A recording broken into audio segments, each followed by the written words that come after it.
Assalamualaikum, halo warga bumi, apa kabarnya? Kembali lagi bersama Cerita Bang di sini. Sudah sekian abad Cerita Bang tidak bercerita lagi, guys. Oke, di video kali ini Cerita Bang akan bercerita tentang tumbal pengantin di rumah pijat. Kejadian ini terjadi di Jawa Timur, cuy. Yang dimana dialami oleh Cahyono, yang hampir saja Cahyono ini menjadi pengantin pria yang akan ditumbalkan oleh rumah pijat tersebut, cuy. Hampir saja Cahyono tewas atau koit, cuy. Bagaimana kisahnya? Oke, tidak lama-lama kita mulai ke ceritanya.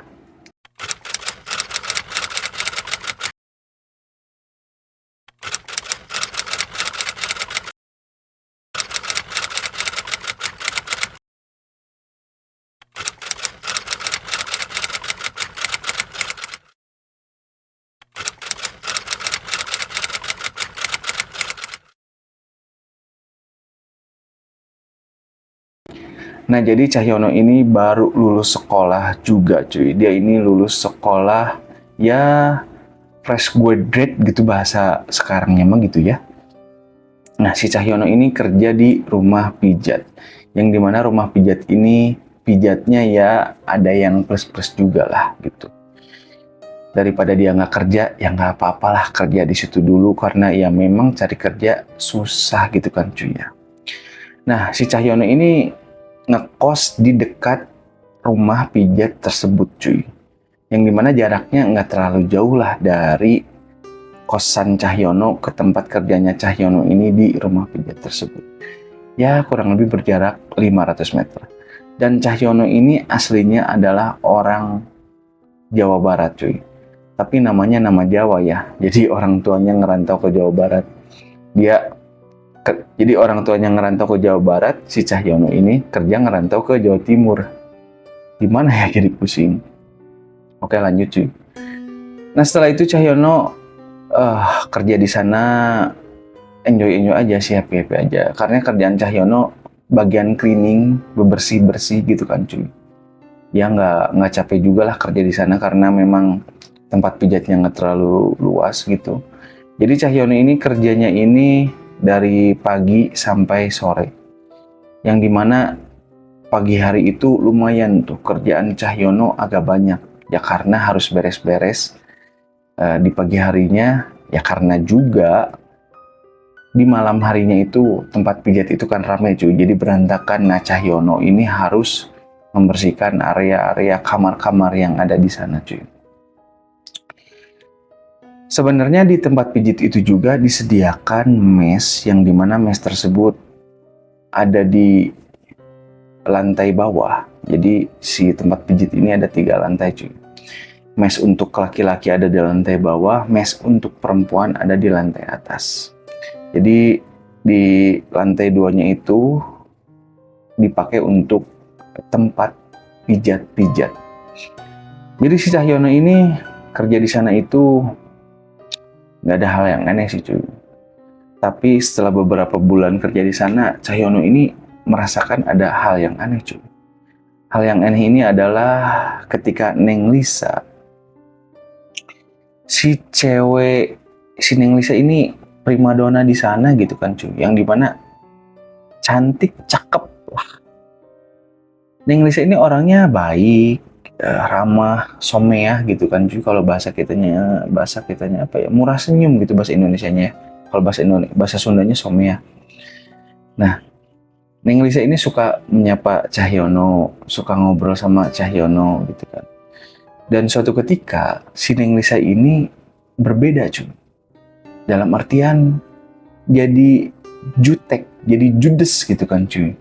Kok si Neng Lisa jadi gitu ya? Biasanya si Neng Lisa ini ramah tamah someah, murah senyum. Cahyono berpikir, mungkin Neng Lisa lagi ada masalah, lagi ada banyak masalah.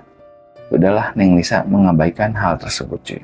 Lalu Cahyono ini bercerita kepada Jono ketika Cahyono sedang bekerja tuh bareng sama si Jono. Jono ini temen dari si Cahyono, cuy. Jon, kamu lihat Neng Lisa nggak? Akhir-akhir ini kok aneh ya? Emang aneh kenapa, Yon? si Neng Lisa biasanya itu ya suka senyum, murah senyum, ditanya juga ngejawab, nggak jutek. Kok sekarang mukanya cemberut terus, mukanya pucat. Lalu Jono bilang, itu perasaan kamu, Yon. Biasa-biasa aja sih Neng Lisa, ya mungkin lagi ada masalah. Iya sih Jon, aku juga berpikir Neng Lisa mungkin lagi ada masalah, lagi ada problem mungkin. Lalu Jono bilang, ya udah, jangan ganggu Neng Lisa, mungkin lagi ada masalah, dia pengen sendiri. Udah, kamu jangan ganggu. Nah setelah itu Cahyono kembali bekerja seperti biasa. Lalu Cahyono dipanggil oleh manajernya Cahyono, yaitu Pak Rehan. Pak Rehan ini manajernya Pak Yono, ya baik juga di situ gitu kan. Yon, biasa Yon, ke warung beli rokok sama kopi. Udah habis nih persediaan. Siapa bos? Pergi itu si Cahyono. Ketika pergi, kan tempat pijitnya itu ada 3 lantai, cuy. Lantai 1, lantai 2, lantai 3. Dan mes untuk perempuan itu ada di lantai atas. Cahyono keluar. Dan Cahyono ini ketika keluar, nggak sengaja ngeliat ke lantai 3. Melihat si Neng Lisa sedang duduk di atas. Tapi duduknya gini cuy, di atas balkon.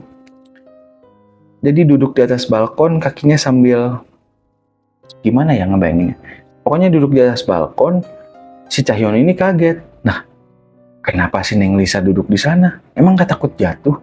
Jadi di atas balkon gitu kan cuy duduk.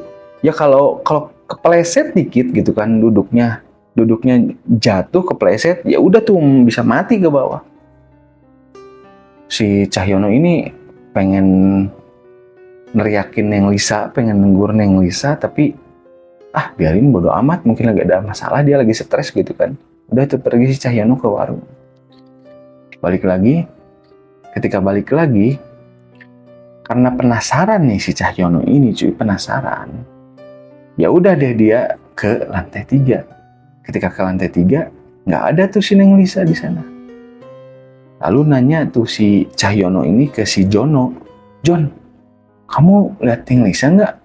Tadi waktu aku beli rokok, dia ini duduk di atas balkon. Membahayakan sekali cuy gitu kan. Membahayakan sekali Jon. Gimana kalau dia jatuh mati gitu? Jangan ngawur kamu. Si Neng Lisa ini pulang. Aku lihat sendiri, dia ini pulang. Setelah dia kerja tuh malam ke pagi kan kerjanya cuy. Dia ini pulang. Pulang kemana emang? Ya pulang ke kampung halamannya, ada perlu. Ya mungkin di kampung halamannya ada masalah, makanya sama kita dia jutek. Wah, yang bener kamu. Jelas-jelas aku lihat tuh waktu aku mau beli rokok. Dia lihat dengan mata kepalaku sendiri, lihat dengan jelas. Si Neng Lisa ada di lantai 3. Sambil duduk di balkon, kakinya sambil digoyang-goyang gitu cuy. Wah, udah. Ngawur kamu. Kamu kecapean mungkin. Santuy dulu lah. Sebat dulu, ngerokok dulu, ngopi dulu, santai dulu. Terlalu banyak kerjaan yang kamu pikirkan. Ya wis, udah dah. Gue kerja lagi ya. Pulang tuh si Cahyono ke kosannya setelah bekerja. Dia masih memikirkan Neng Lisa kok akhir-akhir ini jadi berbeda. Dan dia juga mengalami hal yang aneh yang waktu dia beli rokok gitu kan cuy. Kata si Jono, Neng Lisa pulang kampung. Tapi si Yono melihat Neng Lisa ada di lantai 3 tuh. Kayak yang mau bunuh diri gitu kan cuy. Dia udah tuh kerja kembali seperti biasa. Nah setelah bekerja beberapa hari, Cahyono ini tidak melihat Neng Lisa. Oh berarti bener nih kata-kata si Jono bahwa si Neng Lisa ini pulang kampung karena nggak lihat tuh beberapa hari. Lalu Cahyono ini nanya tuh ke Pak Rehan, ke manajernya. Pak, Neng Lisa kemana Pak? Neng Lisa? Kamu nggak tahu Jon? Jon lagi. Kamu nggak tahu Jon? Neng Lisa kan pulang kampung. Oh gitu ya Pak. Emang kenapa? Nggak apa-apa sih Pak. Udah lanjut kerja lagi. Kerja lagi tuh si Cahyono seperti biasa. Pulang ke kosannya, dia ini pulang agak malam lah ke kosannya karena biasa nongkrong dulu, main dulu tuh karena udah gajian. Nah setelah itu pulang ke kosan, Cahyono kaget tuh. Ada yang ngegedor-gedor pintu kosannya cuy, malam-malam. Sekitar jam 12 malam. Gedor-gedor. Cahyono waktu itu belum tidur tuh di kosannya. Dia lagi main game, lagi ngudut gitu kan, lagi minum kopi gitu kan cuy, sambil main game, sambil siapa gitu kan, udah malam, gedor-gedor gitu. Cahyono takutnya teman kosannya, biasalah teman kosannya suka ikut nongkrong di kamarnya si Cahyono, ikut ngopi juga, mabar, main bareng gitu kan. Siapa sih? Ya udah tuh si Cahyono mendekati pintu, buka pintu. Kaget tuh di sana. Ada si Neng Lisa. Wah, Mbak Lisa, kok malam-malam ngapain ke kosan saya? Tolong saya, Mas Yon. Bilang gitu. Tolong apa? Tolong saya pokoknya ambilin baju pengantin nanti. Nanti alamatnya saya Sherlock, nanti saya WhatsApp ke Mas Yon. Besok pagi ya tolong diambil. Karena buat saya nikah. Bilang gitu tuh si Neng Lisa. Si Mas Yono, iya mbak. Pergi tuh. Pamit si Neng Lisa ini.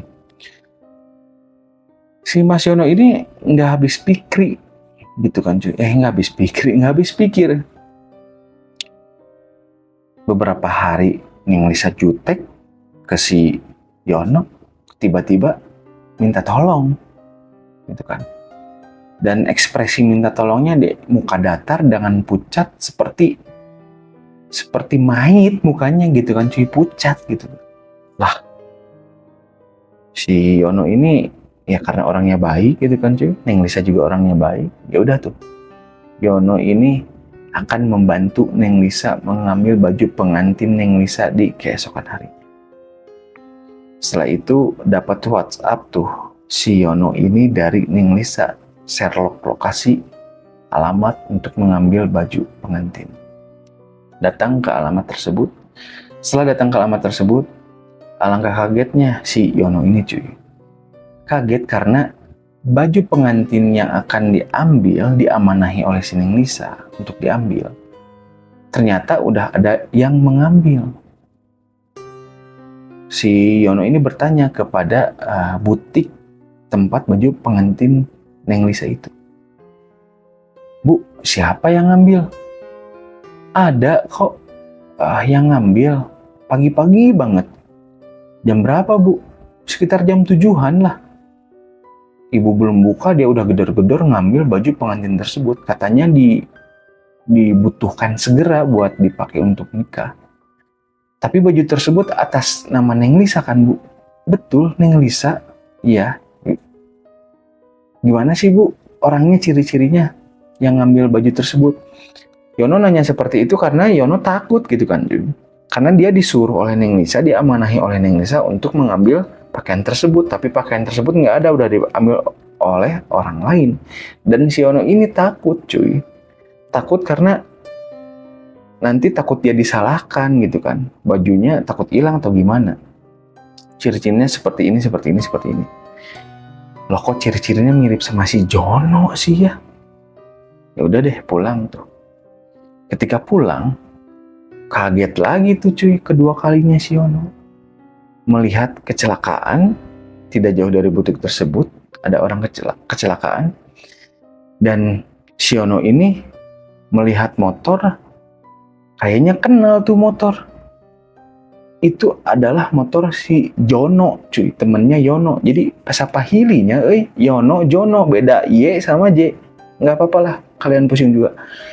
Yono melihat motor Jono di sana, menghampiri itu. Ketika menghampiri, kaget si Yono. Ternyata yang kecelakaan tunggal itu adalah Jono cuy. Dan Jono ini meninggalnya sangat tragis lah, lumayan gitu kan cuy. Tabrakan dengan mobil. Jadi menurut orang yang ada di sana, Jono ini seperti menabrakkan motornya kepada mobil. Kondisi mobilnya sedang berhenti cuy, parkir, jeger gitu aja. Teriak tuh kan orang-orang sekitar, teriak di sana gitu. ini kok orang aneh gitu menabrakkan diri, mabok atau gimana. Udah tuh. Kebetulan di sana juga ada Pak Manajer, Pak Rehan. Lalu Pak Rehan bilang, Yon, kamu kasih tahu keluarganya Jono bahwa Jono mengalami kecelakaan. Siapa? Untung bukan kamu. Pak Rehan bilang gitu. Ya udah tuh, Yono pergi pulang ke rumahnya si Jono. Tapi di perjalanan Yono ini terngiang-ngiang dengan omongan si Pak Rehan. Pak Rehan bilang, untung bukan kamu. Maksudnya apa? Pak Rehan bilang seperti itu. Untung bukan kamu. Untung bukan saya yang celaka atau gimana? Bodo amat deh. Yono pergi ke rumahnya temennya ini si Jono. Jadi saya bilangnya harus Jono. Kebetulan Yono ini kenal dengan orang tuanya Jono. Assalamualaikum Pak. Assalamualaikum. Waalaikumsalam. Yono, masuk dulu ke dalam. Enggak Pak, ini saya mau menyampaikan hal yang sangat penting, tapi mohon maaf Bapak jangan kaget. Kenapa sih? Jono kecelakaan Pak. Dia nabrak mobil yang sedang parkir. Meninggal seketika di tempat. Innalillahi wa inna ilaihi raji'un. Ayahnya Jono ini kaget cuy. Mendengar informasi dari Cahyono seperti itu. Lalu langsung tuh gercep ayahnya Jono ke TKP. Setelah datang ke TKP, Pak Rehan masih ada di situ cuy. Menunggu ambulan dan menunggu aparat polisi. Cahyono bertanya kepada Pak Rehan, Pak, maksudnya pernyataan Bapak itu apa ya Pak? Untung bukan saya. Udah nggak usah dipikirkan, aku asal bicara aja. Maksudnya apa sih Pak? Enggak, udah. Kamu bantu urus Jono ini ya. Bawa dia ke rumah sakit untuk ditangani, lalu dimakamkan. Ya udah Pak. Setelah Jono dimakamkan, beres semuanya, Cahyono ini masuk kerja cuy. Masuk kerja ini Cahyono masih masih kepikiran dengan omongan dari si Pak Rehan. Untung bukan kamu, Yon. Lalu Pak Rehan ini Yono ini bertanya lagi, Cahyono ini bertanya lagi kepada Pak Rehan. Pak, sungguh Pak, saya terngiang-ngiang dengan omongan Bapak. Untung bukan kamu, Yon. Ketika kecelakaan di tempat kecelakaan Jono, Bapak bilang itu Pak kepada saya. Apa sih Pak maksud dari semua itu? Gimana ya? Nggak ada apa-apa sih. Oke Pak, kalau Bapak nggak mau jawab. Tapi ini ada satu hal Pak yang mengganjal kepada saya.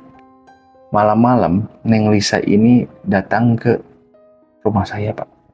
Ke kosan. Mau ngapain dia? Jadi Neng Lisa ini nyuruh saya untuk mengambil baju pengantinnya. Karena dia mau nikah.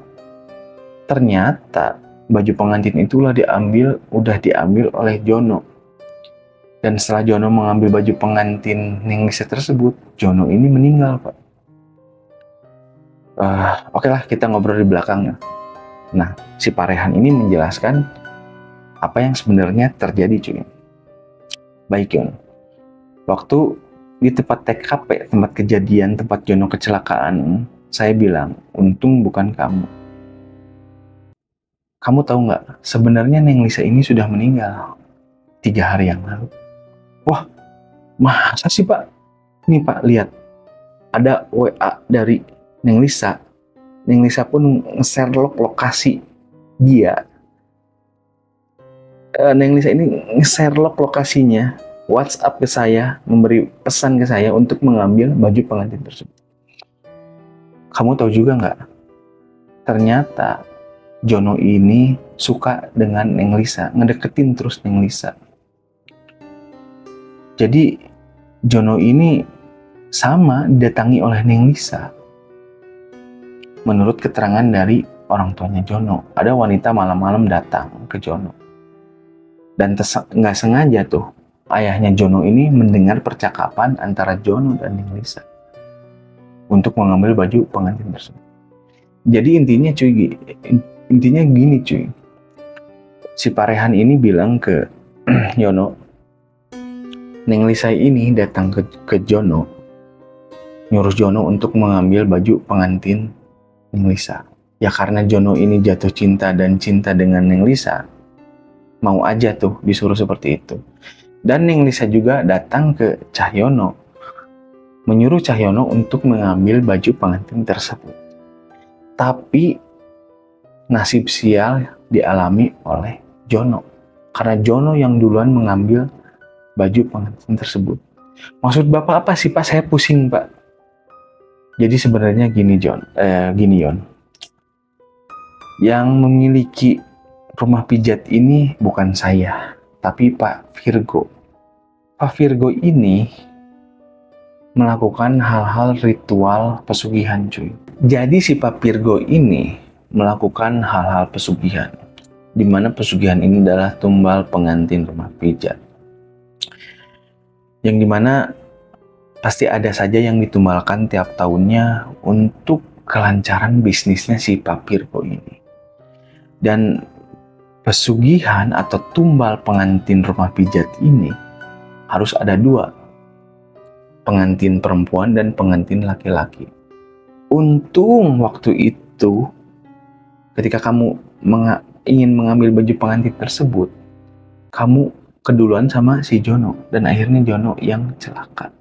Nah itu waktu saya bilang di TKP, untung bukan kamu Yon, karena saya udah tahu sebenarnya saya juga pengen keluar dari rumah pijat ini, tapi apa daya lah, saya nggak bisa.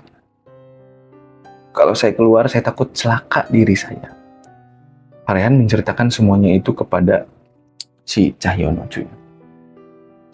Cahyono di sana lemas, kaget, gemetar. Setelah itu Cahyono ini resign tuh dari tempat pijat tersebut cuy.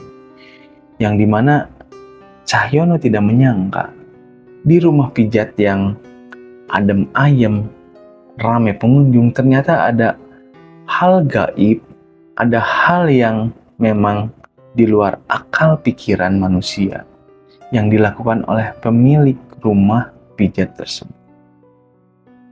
Dan ya begitulah keadaan rumah pijat tersebut. Dan itu cuy, ceritanya gimana cuy, untuk melengkapi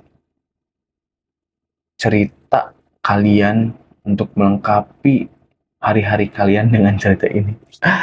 Oke cuy, terima kasih bagi kalian yang telah menonton. Sampai ketemu di video berikutnya. Goodbye and bye-bye.